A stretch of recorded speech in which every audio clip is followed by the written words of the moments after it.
الحمدللہ رب العالمین والصلاة والسلام علی سید المرسلین وعلی آلہ وصحبہ اجمعین اما بعد اعوذ باللہ من الشیطان الرجیم بسم اللہ الرحمن الرحیم والباقیات الصالحات صدق اللہ مولانا العظیم وصدق رسولہ النبی الامین الکریم ونحن علی ذلک لمن الشاہدین والشاکرین والحمدللہ رب العالمین۔ برادران ملت اسلامیہ، یہاں پر ہم اور آپ بیٹھے ہوئے ہیں کمزوروں کی بات کرنے کے لیے، مظلوموں کی بات کرنے کے لیے، اور یہ ہماری ساری تگ و دگ وہ اس بات کے لیے ہے کہ جہاں پر دوسروں کو عزت ملتی ہے وہاں پر ہم کو بھی عزت ملنی چاہیے۔ دیکھیے، بنیادی چیز یہ ہے کہ ہر انسان کی خواہش ہوتی ہے، ہر انسان کی چاہت ہوتی ہے کہ اس کو عزت دی جائے اور اس کو عزت ملے، اور ہم لوگ بھی اسی لیے شاید یہاں پر حاضر ہوئے کوشش کر رہے ہیں کہ ہم کو بھی عزت ملنی چاہیے۔ عزت جو ہے، لوگوں نے اپنی اپنی باتیں رکھی، تو میں اپنی بات رکھنا چاہتا ہوں کہ ہم باہری لوگوں کی بات کی گئی، جیسے سیاسی طور پر کیا کیے گئے، کمزوروں کے ساتھ ان کو دبایا گیا یا ان کو کچلا گیا یا ان کو پیچھے کیا گیا یا ان کے ساتھ زیادتیاں کی گئیں۔ کچھ ہم اپنے اندر کی بھی چیزوں کو بھی دیکھیں، اندرونی چیزوں کو بھی دیکھیں، تو کہنے کا مطلب یہ ہے کہ عزت ہر انسان کی خواہش ہوتی ہے، اور عزت جو ہے وہ کئی چیزوں سے ملتی ہے، مال سے بھی ملتی ہے اور نیک اعمال سے بھی ملتی ہے۔ عزت مال سے بھی ملتی ہے، نیک اعمال سے بھی ملتی ہے، لیکن مال کی جو عزت ہوتی ہے وہ فانی ہوتی ہے، کیونکہ مال فانی ہوتا ہے۔ ہم اکثر مشاہدہ کرتے ہیں کہ جو آج کا امیر ہے کل دیکھتے ہیں وہ فقیر نظر آتا ہے، آج دیکھتے ہیں کہ ملک کا صدر ہے کل دیکھتے ہیں وہ ملک بدر نظر آتا ہے، آج کا جو وزیر اعظم ہے کل ہم دیکھتے ہیں وہ اسیر اعظم ہے۔ کیوں ایسا ہے؟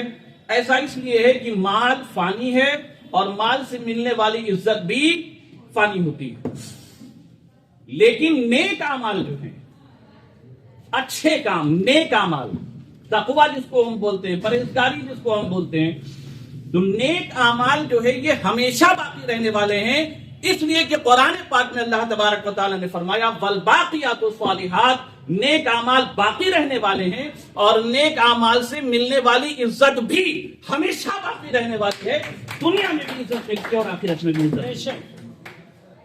اب جو بنیادی بات میں کہنا چاہتا ہوں آپ سے وہ یہ ہے کہ دیکھیے، نیک اعمال حاصل کیسے ہوتے ہیں، ہم نیک اعمال کریں گے کیسے، حاصل کیسے کریں گے؟ تو نیک اعمال جو حاصل ہوتا ہے وہ علم سے حاصل ہوتا ہے۔ بات سمجھ رہے ہیں آپ؟ آج ہماری کمیونٹی میں ہم بات کرتے ہیں کہ مظلوم ہیں، لیکن ہماری کمیونٹی میں ایجوکیشن آپ دیکھیے کیا ہے،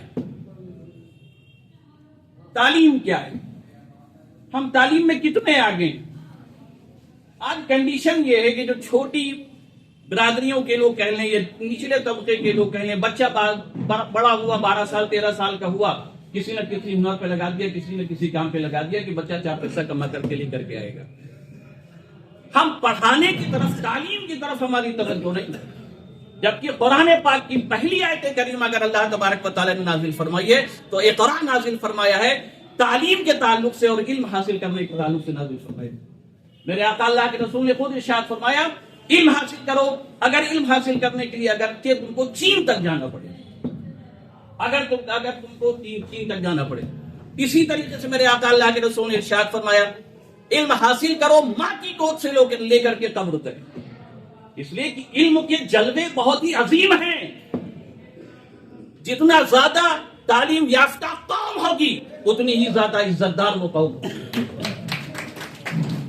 آج آپ دیکھو اسرائیل کتنا بڑا ہے، ہم دوسروں کو کیوں کہتے ہیں، ہم اپنے آپ کو مضبوط کیوں نہیں کرتے؟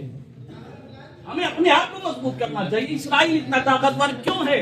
ایجوکیشن کی بنیاد پر، تعلیم کی بنیاد پر، ٹیکنالوجی کی بنیاد پر آج اسرائیل جو ہے اتنا آزاد آگے۔ ہم کو کس نے روکا ہے علم حاصل کرنے؟ علم کے جلوے آپ کو میں بتاؤں کہ جب اللہ تبارک و تعالیٰ نے حضرت فرشتوں سے کہا تھا کہ فرشتوں میں آدم کو پیدا کرنا چاہتا ہوں، تو فرشتوں نے کہا تھا کہ پروردگار ایسوں کو کیوں پیدا کرے گا جو جھگڑا فساد کریں گے، خون ریزی کریں گے، آپس میں لڑائی جھگڑا کریں گے؟ اور چل ہی رہا, آپ دیکھ ہی رہے ہیں. اگر کوئی بڑا ہے تو نیچے والے کو دبانے کی کوشش میں لگا ہوا ہے. کوئی طاقتور ہے تو کمزور کو دبانے میں لگا ہوا کہ کمزور آگے نہ بڑھنے پائے. لیکن ہم اپنے آپ کو کمزور کیوں بنا کے رکھیں؟ ہم کیوں نہیں طاقتور بننے کی کوشش کرتے ہیں؟ یہ زمانے کی, یہ دنیا کی روش ہے کہ جو طاقتور ہوگا وہ ہمیشہ کمزور کو جو ہے دبانے کی کوشش کرے گی. بات سمجھ میں ہے نا جی؟ تو کہنے کا مطلب یہ ہے کہ جب اللہ نے فرشتوں سے کہا کہ آدم کو پیدا کرنا چاہتے ہیں, فرشتوں نے کہا کہ ایسوں کو پیدا کرے گا تو جھگڑا فساد کریں گے, ہم تو تیری تسبیح بیان کرتے ہیں, تیری حمد بیان کرتے ہیں. تو اللہ تبارک و تعالیٰ نے کہا تھا کہ اے فرشتوں, جو چیز میں جانتا ہوں وہ چیز تم نہیں جانتے ہو. اور پھر اس کے بعد میں اللہ تبارک و تعالیٰ نے معلوم ہے کیا کیا ہے؟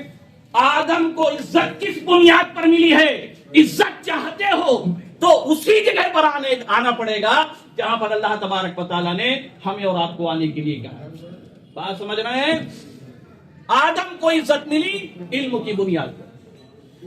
اللہ تبارک و تعالیٰ نے حضرت آدم کو ساری چیزوں کا علم عطا فرمایا, اور علم عطا فرمانے کے بعد میں حضرت آدم سے پوچھا کہ آدم بتاؤ, ان چیزوں کے نام بتاؤ. اللہ تبارک و تعالیٰ ایک ایک چیزوں کا نام پوچھتا گیا, آدم بتاتے گئے. ہر چیز کا نام حضرت آدم علیہ السلام نے رب کی بارگاہ میں بتایا. کیوں؟ اس لیے کہ ان کو اس کا علم تھا. اور پھر اس کے بعد میں جب فرشتوں سے پوچھا تو فرشتے کہنے لگے, پروردگار مجھ کو اتنا ہی علم ہے جو تو نے ہم کو عطا فرمایا ہے, اس کے بارے میں ہم کچھ نہیں جانتے. تو کہنے کا مطلب یہ ہے کہ حضرت آدم علیہ السلام اپنے امتحان میں کامیاب ہوئے, علم کی بنیاد پر کامیاب ہوئے. اور جب بندہ کامیاب ہوتا ہے تو اس کو انعام بھی دیا جاتا ہے. ہم اور آپ اچھی طریقے سے جانتے ہیں کہ اس کو انعام بھی دیا جاتا ہے. حضرت آدم کو اللہ نے انعام عطا فرمایا. کیا انعام عطا فرمایا؟ اللہ تبارک و تعالیٰ نے حضرت آدم کو انعام کیا عطا فرمایا کہ حضرت آدم کو مسجود ملائکہ بنا دیا. یعنی سارے فرشتوں کو حکم دیا کہ اے فرشتوں تم آدم کو سجدہ کرو, اور سارے فرشتوں نے حضرت آدم کو سجدہ کیا ہے. تو کہنے کا مطلب یہ ہے میرے دوستوں, اگر تم چاہتے ہو کہ دنیا تمہارے قدموں میں ہو, اگر تم چاہتے ہو کہ تم کو عزت ملے تو علم حاصل کرو, عالم بنو, حافظ قرآن بنو, قاری قرآن بنو, ڈاکٹر بنو, انجینئر بنو, سائنٹسٹ بنو. خدا کا وعدہ ہے کہ جس طریقے سے فرشتوں کو آدم کے قدموں میں جھکا دیا تھا, علم حاصل کرو گے, خدا کا وعدہ ہے کہ اللہ تبارک و تعالیٰ دنیا تمہارے قدموں میں جھکا دے گا. اس کمزوری کو دور کرنا تھا اور ہمیں اس فیلڈ میں آنا ہے.